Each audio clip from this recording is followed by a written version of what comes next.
If you want to get more views on your YouTube videos, then you need to follow a solid strategy. In fact, there's a couple different strategies, and today I'm going to show you probably the biggest, most effective strategy for getting bigger views on every single YouTube video that you upload. I'm also going to share with you some examples, so let's get started. Owen Video!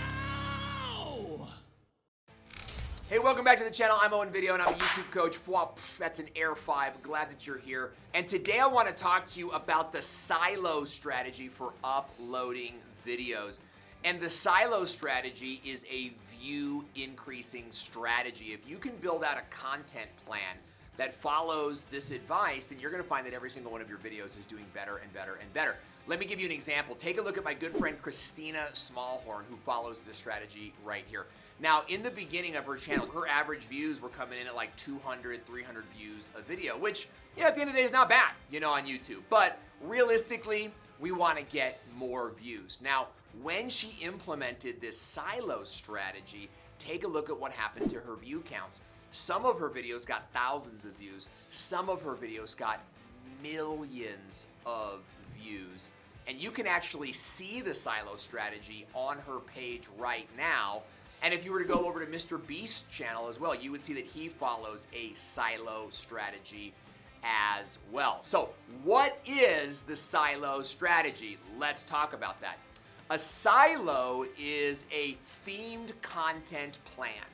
And what it does is when you create in content themes, you're creating binge-watchable moments for your audience, okay? So think about what a candy silo looks like at a candy store. You got like all the green jelly beans in one silo, and then all the red jelly beans in another silo. That's exactly how you want to be creating YouTube videos, where you've got a whole series of videos on one topic that you're uploading on a fairly regular basis. And then you have another series of themed content that you're uploading in another silo.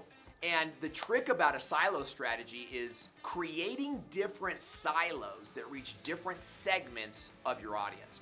Let me show you an example. So a silo strategy works a lot like a tabletop, right? Where this is my poor attempt at drawing a table here, okay? And this tabletop represents your content. So maybe you're a fishing channel, maybe you're a real estate channel, maybe you have a karate studio and you want to upload stuff on karate or martial arts or whatever the case might be. That's your content. It's the realm of all that you are. But your silos are like the legs of that table, okay? And just like, a table has 4 legs, right? And if a table was only had 3 legs, I would be able to see it right away, right? You'd see that table wobbling and you'd know it wasn't sturdy. Your channel's the same way, right? If you are a real estate channel and you don't talk about financing, you have a wobbly table, right? If you have a channel that is for your business and you don't have any sales videos or conversion videos, you have a wobbly table. Okay, so you need to have at least 4 content themes on your channel, but you can have up to 10. You really can have a lot more. So these legs function as silo 1, silo 2, silo 3, and silo 4. And so what I want you to do right now is, if you're in a place where you're taking notes or you like this content, go ahead and jot down or make a mental note, like what would your 4 silos be? Maybe you already have them, right? Maybe you don't. Maybe you need to really think about them and create them, okay? But a solid YouTube channel will have a 4-part silo strategy. Let me sort of review that with you. On my channel, we are working on a couple different silos. We're working on a brand deals silo. We're working on a biggest mistakes silo. Okay, we're working on a small YouTuber silo.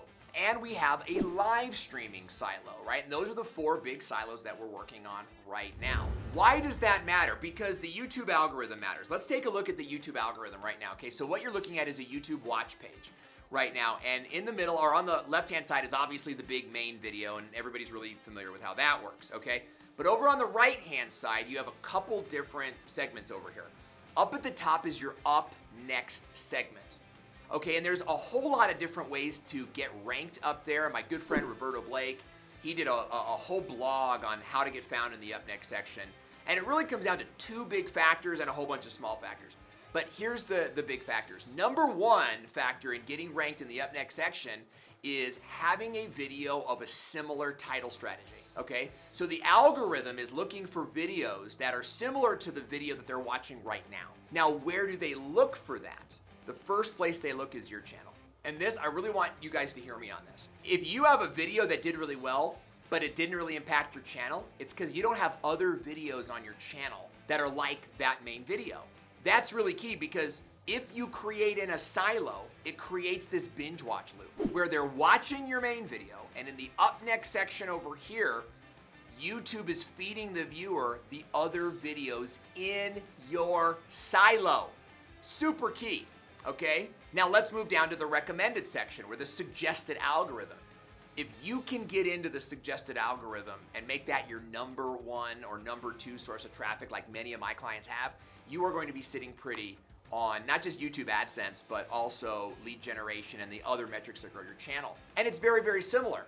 What they're looking for are videos in related fields, okay? Related fields, not the same topic, but a related topic. And the first place they look is your channel. Now there's a bunch of other stuff as well. They look at watch time, they look at click-through, and all these other things. We'll get to that in future videos. Let's talk about what a silo strategy might actually look like using, just a really basic example. We're gonna use the example of, let's just call it a sandwich channel. Okay, I know that sounds a little bit weird, but let's just call it a sandwich channel. And your whole channel is about sandwiches, okay? Which honestly, I think would actually do really well on YouTube.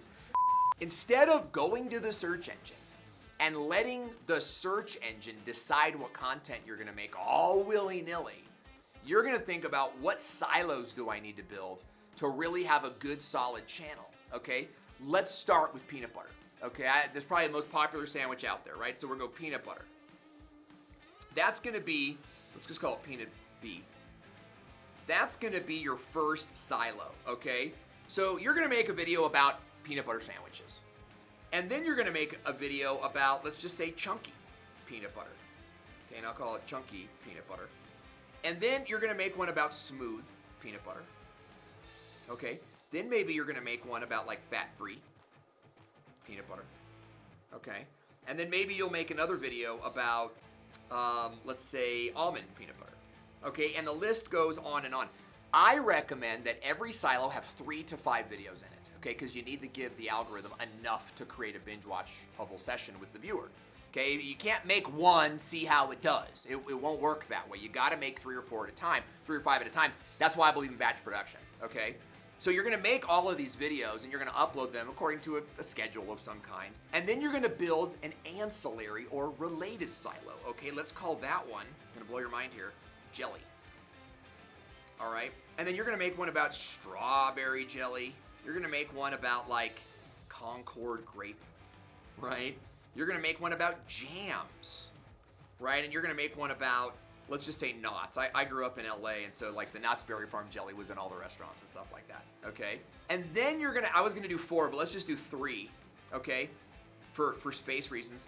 And the list goes on and on, right? Like, so what would be the second or the third or fourth leg of that table, of a sandwich table, right? You could do bread.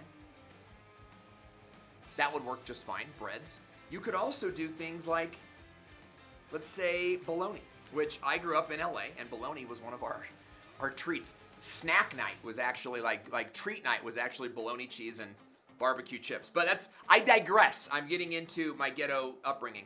So, and then in bologna, you're gonna kind of go with like, I don't know, a ham bologna. What are the different kinds of, just whatever, meat bologna. Okay, I'm getting lost in my own, examples here. Fat-free bologna, okay? But now I want to like really bring it all together, okay? Because as you create this silo content strategy, you're creating in content themes that create binge watchable moments for your audience, okay? So they'll go from watching 1 video to watching 3 because they're interested in the topic, and YouTube keeps feeding them. You guys got to understand this, okay? But now I want you to like really take this to the next level. Make transitional videos. Okay, maybe one in each silo, but maybe more, right? Depending. So how about you make a video called PB and J, okay? And this is a transitional video.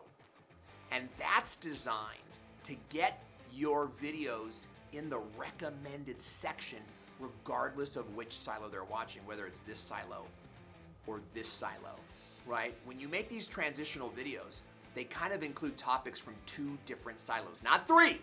Don't confuse the algorithm. But over here, you could do another one called PB&J versus baloney, right? And again, these are transitional videos to help get people watching your videos across different silos. Take a look at Christina's channel right here. She has one silo called Real Estate Agent Reacts, and notice how all of the videos in that category all say Real Estate Agent Reacts. And look at how many views they have. Look at her other silo where she's got one on tiny homes. And tiny homes is the big one, right? She made this big series, get millions of views on tiny manufactured homes. And she has lots of different titles for those videos, but they all feature the tiny manufactured homes in there. So if you want to get massive views on your video, which again, then extend into watch time and AdSense revenue and really, create for you the type of YouTube lifestyle, YouTube success that you're trying to create, then start using the silo strategy right now, and you can learn more by subscribing to this channel and tuning in every week. And if you want to learn more about how to use YouTube and leverage YouTube to grow a business, grow your brand, and become a full-time YouTuber, then watch this video next. We're gonna go way deep into some killer information that I think you're really going to enjoy. My name's Owen. I'll see you in the next video.